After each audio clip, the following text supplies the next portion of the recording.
I think one of the barriers to good end-of-life care is that ICU clinicians need to put down their stethoscopes, and they need to begin to learn skills in how to actually be with a dying person. End-of-life care is a skill.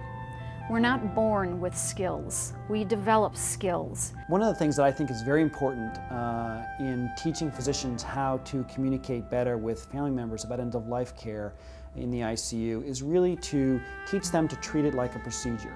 Teach them to think about it in the same way they think about putting in a pulmonary artery catheter or putting in an arterial line. I'm pleased to say that in many, many cases, the bereaved families in our ICU are grateful for care that we provided even when the patient did not survive. One would think, given how frequently people die in the intensive care unit, that talking with patients and families about death would come easily for the critical care clinician. The irony, unfortunately, is that just because we see death all the time, we are not necessarily comfortable with it. Hello, I'm Dr. Mitchell Levy, Associate Professor of Medicine at Brown University School of Medicine and Chair of the Robert Wood Johnson Critical Care End-of-Life Work Group. As clinicians, we aren't trained to feel comfortable with death. Combine that discomfort with our lack of training and good communication skills, and you have the makings of difficult times for dying patients and their loved ones in the ICU. Can we do better? Of course we can. The first step is for us as caregivers to recognize and accept that we do have a problem. Family dissatisfaction with the kind of care received during the death of a loved one while in the ICU has now been reported in many published studies. As a community of caregivers, we must now approach end-of-life care as we would any therapy offered to our patients, one which requires trained skills and continuing education to further maintain and enhance these skills. Through a generous grant from Orthobiotech and in association with the Society of Critical Care Medicine, this video has been developed as a small step toward addressing the challenge of providing the best end-of-life care possible in the ICU for our patients and their families. In the next 25 minutes, prominent experts on end-of-life issues candidly share their views on the major barriers to quality care. They discuss strategies for improving caregiver skills in the ICU and describe some models for optimal end-of-life care. Let's begin by getting an overview of the problem. America is aging, and with that, the prospect of dying and dying a comfortable death is closer to us, both professionally and personally. Well, I think there's been more and more evidence that patients and their families want better end-of-life care, probably because they're more aware that it can be better than it is. And I think the public is becoming much more aware of their options, and they're demanding a different standard of care. And as professionals, I think we have to listen to those concerns and to respond to them appropriately. If you ask the question whether most clinicians feel that end-of-life care for patients dying in the ICU could be improved, the answer is it depends on what kind of clinician. In my experience, most nurses would agree with that statement. Most nurses that I work with in ICUs feel that we could provide much better quality of care in the ICU. I think most of the reliable criticism of the ICUs has come from physicians who spend a fair amount of time in the ICU and as a result are aware, again, of its strengths and shortcomings. Most clinicians would say that end-of-life care in the intensive care unit could be better. Our symptom control could be better, our communication skills could be better with patients or more commonly with family members. Our listening skills could also be better, and research has shown that over the last decade. There is a challenge to all of us to begin to really look at how we provide care. What are the systems of care that are necessary to really provide humane, compassionate, and good clinical care of all dying people. Suffering at the end of life, unfortunately, is common. It is not necessary in many cases, but I believe that it is still far more common than it should be, and that is of great concern to everybody involved in this process, to the patients and their families, and to the physicians. On the one hand, there are some very obvious barriers in the intensive care unit itself. It's a cold environment, there's a lot of light, a lot of noise, there's very little privacy, there's a lot of busyness, and there's not enough attention to the comfort needs of patients and their families for that matter. It's fast-paced, it's dynamic, there are multiple caregivers there, and it's not so conducive to quiet, careful, extensive discussion about emotionally sensitive issues like death and dying. A primary barrier is really knowing what it is that the patients experience. And there are many good reasons why that is a barrier. Most of the patients in this situation are not able to communicate with us. They're nonverbal, they're uncommunicative, so we really don't know what the experience is like for them. Patients who are seriously ill cannot talk to the caregivers. We cannot talk to them directly. We're often going through family members, next of kin, surrogates, alternate decision makers, and that can be very difficult because we need to try to understand what patients would want if they could speak for themselves, and that often gets mixed up in what other people would want for that patient. There have been a number of studies that have asked patients what kind of care they would want in various different situations where they might be critically ill, and then asked their physicians what kind of care they think the patients want. And these studies have shown that physicians are not very good at predicting what patients say they want. I think based on the findings of the support study, it's very clear that clinicians are in many ways unaware of what patients and families want. I think the biggest reason for that is we just don't ask. We assume that we know what patients and families want. I think probably an even greater problem is that many patients don't know what they want. Or if they do know what they know what they want at one moment in time and have a difficult time really thinking about what they would want in other kinds of circumstances. Patients are variable in the level of care that they desire, and the families of patients have different views about what care they desire for their loved ones. I also think that physicians vary in their level of understanding about what care preferences patients and their families actually have. And one of the ways we could try to get on the same page is just have better communications about the general direction of care and also the specifics, the specific technologies that we might utilize, and be sure that everybody understands what the technologies or devices or drugs can do and what they can't do. The thing that we really need to find ways to improve is the way that we talk to patients and their families. And we need to do that in two ways. One is we need to build into the structure of our ICU care systems that allow us to have better quality communication, that allow us that facilitate, for example, family conferences. And we also need to teach clinicians, both nurses and physicians, tools and skills that allow them to communicate better with both patients and their families. I think one of the barriers to good end-of-life care is that ICU clinicians need to put down their stethoscopes, and they need to begin to learn skills in how to actually be with a dying person. Well, what does that mean? Well, being with a dying person means that you need to show up fully in your professional role, to be willing to take your hand off the doorknob, to sit down, to look that person in the eye, to take their hand, to touch them, and to really listen to what they're saying. If we can do that, then the rest of it is easy.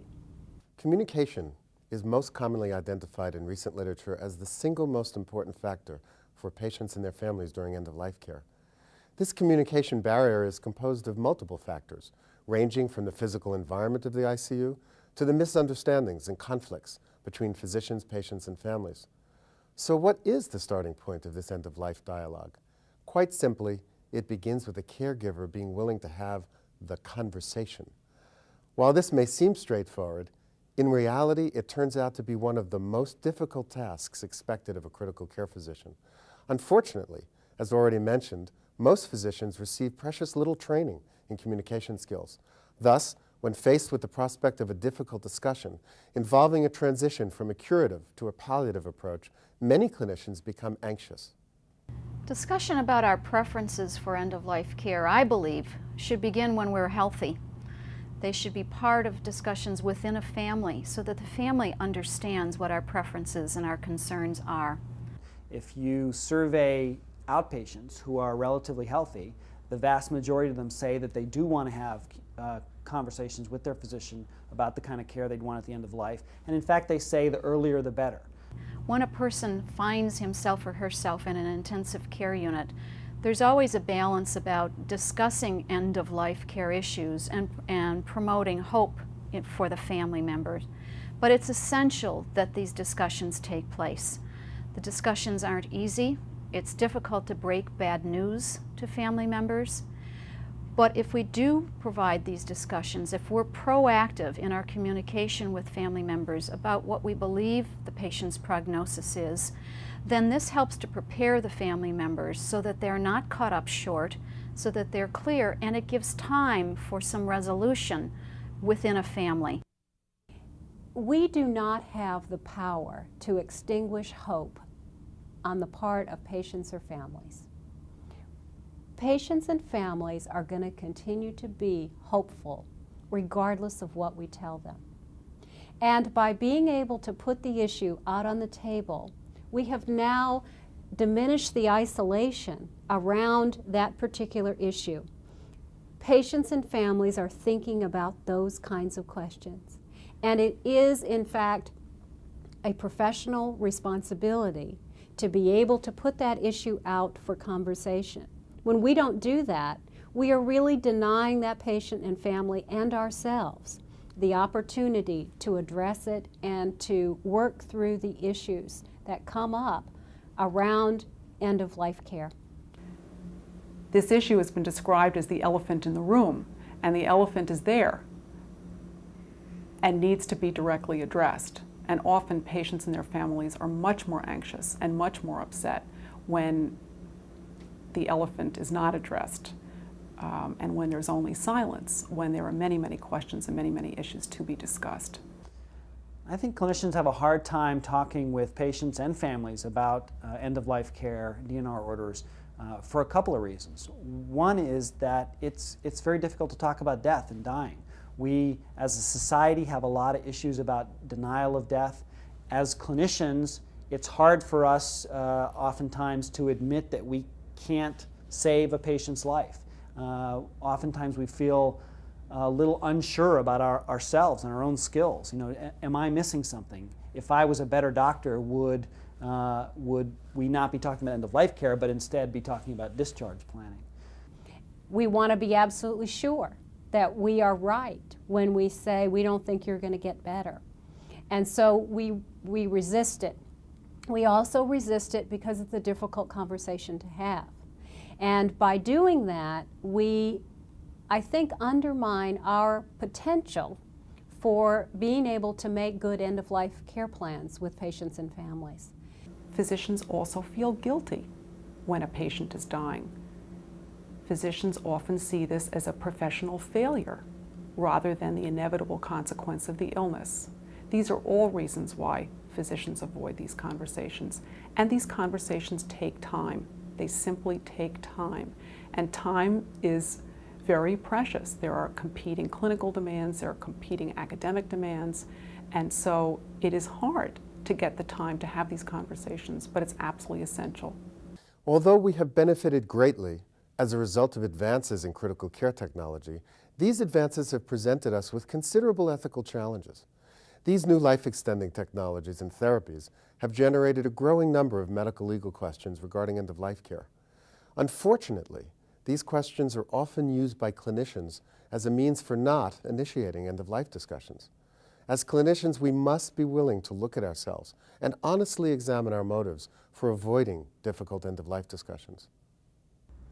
I believe that medical legal issues should really not come up very often in directing the kind of care we provide to patients at the end of life.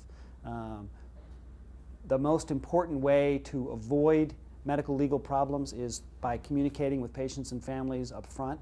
There have been a number of studies that have shown that the best way to avoid being sued is to have good quality communication with patients and their families. And I think, in my experience, I think that physicians think about medical legal issues more often than they really need to. For the most part, I think the most important issue is providing good quality care. I believe that physicians who practice good medicine, medicine that is consistent with professional standards, medicine that is compassionate, conscientious, and medicine that they could share with their colleagues and get feedback from and approval from should be at no risk and should not have to worry about medical legal concerns. If we approach our practice of promoting pain relief by offering pain medications, and that is and comfort is our intended goal, then it is very clear that we are morally and ethically and legally providing appropriate care. What I get concerned about is healthcare professionals who want to immediately move to it's illegal as the reason for not providing appropriate end-of-life care. And I think that when we do that, we have not fulfilled our obligation to the patient or the family or to our profession by taking that tact, which often leads us to say, well, nothing else I can do, it's against the law, and rarely does that feel like a satisfactory answer to those difficult questions.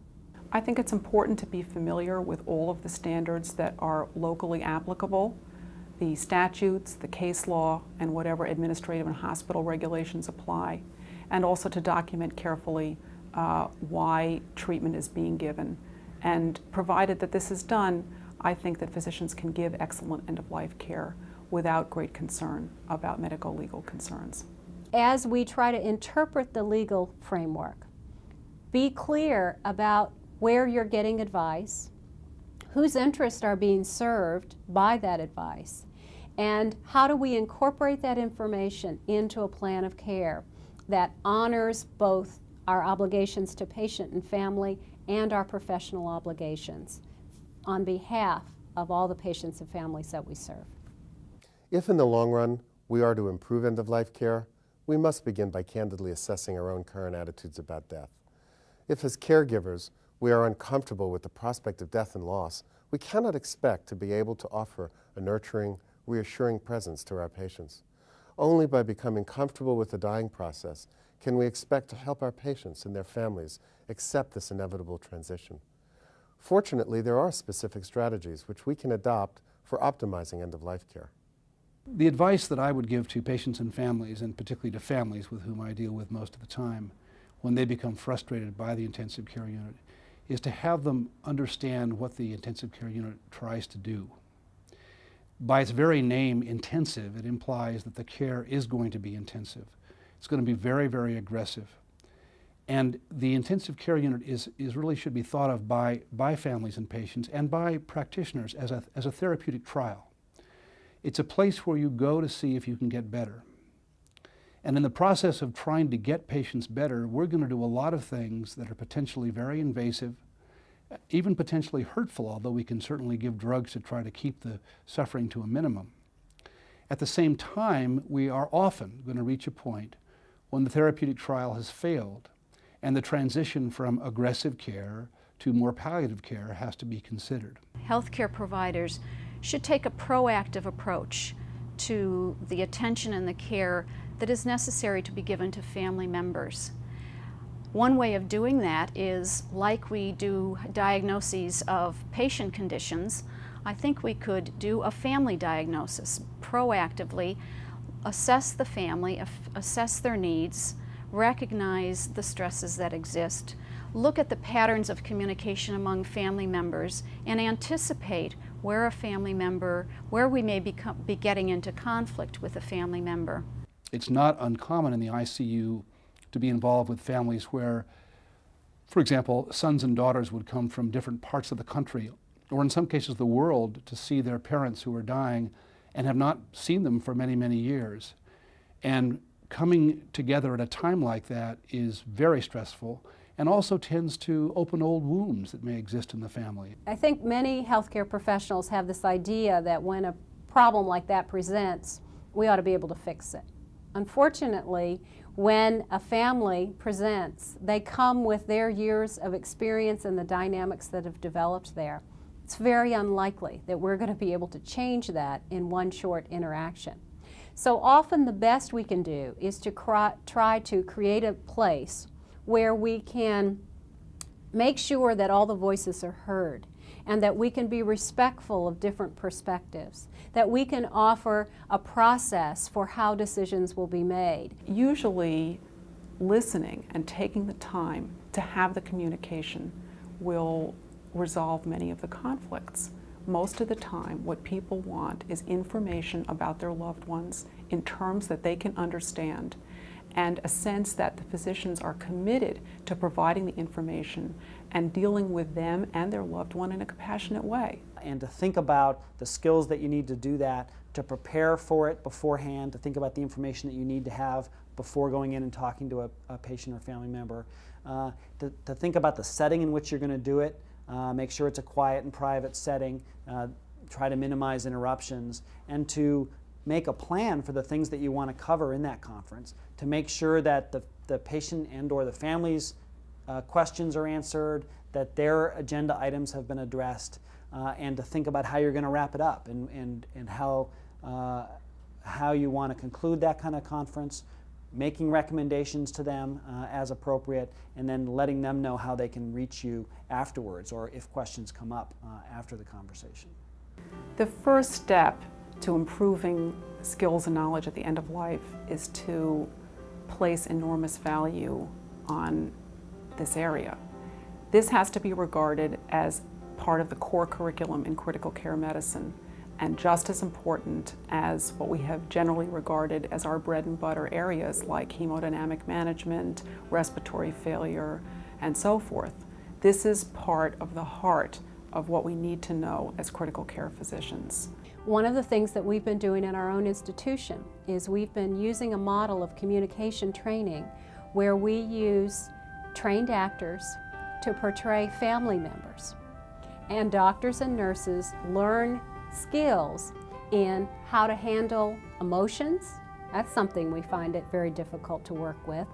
How do we handle emotions in a way that allows the person to express their emotion, to have it be acknowledged, and to use it to help move the conversation forward. The real secret to optimal end-of-life care is making the transition from trying to make the patient better, help the patient survive an illness, to making the patient better from the standpoint of making their death better and knowing that they won't survive a particular illness. Optimal end-of-life care, in my mind, has three essential components. One is effective symptom management of the full range of symptoms, physical, psychological, and spiritual. The second is good communication about realistic and appropriate goals of care under the circumstances of the specific prognosis with all of its uncertainties. And the third is concordance of the care plan with the preferences of the patient and the family to the best that we can know them. I would want us to focus on how we can create systems of support for caregivers. People who provide critical care and care for dying people themselves experience loss and they experience grief. And we have not acknowledged that as a very real dimension of caring well for people who are dying means that we have to care for ourselves as well. But I think that also there are a lot of ICU clinicians who feel that providing good quality end-of-life care for patients and for families can be very rewarding. It can be a very difficult time, and families can be extremely appreciative of both the good quality care that we provide when patients do well, but also the good quality care that we provide when patients don't do well and when they go on to die. It seems odd and ironic that someone would thank you when a loved one died. But there are situations when a life can't be saved and when the patient or the family or both come to see that the death is inevitable. And in those situations, if good end-of-life care is provided, the family can be very, very satisfied and very grateful.